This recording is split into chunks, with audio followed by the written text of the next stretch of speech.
Artista Academy Webtime.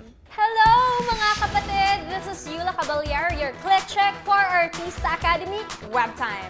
Hectic na talaga ang schedule ng Final 6. Aside sa regular classes nila, meron pa silang mga extracurricular activities outside the academy.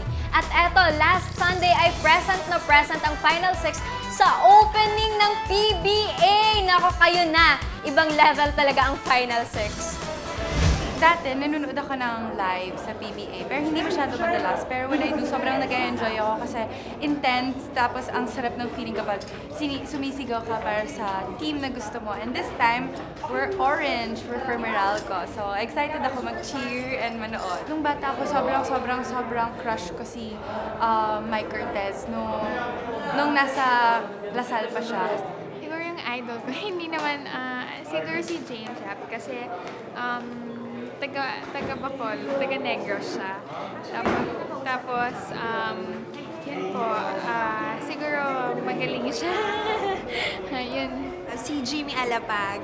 Yan, tsaka si James Yap. Kasi si Jimmy, sobrang maliksi siya. Sobrang, ang galing niya. Tuwan-tuwa ako sa kanya, lalo na pag magsushoot siya. Sobrang, ano yung galaw niya, ang bilis-bilis.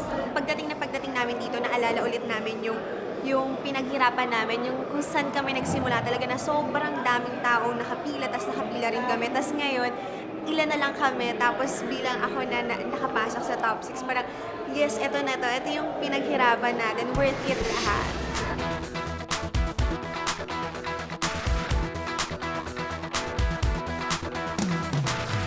Good luck sa inyo. Sana galingan nyo lalo. Sana ma-achieve nyo yung dream nyo na maging artista kayo. Yun, good luck sa mga finalists. Artista Academy Webtime.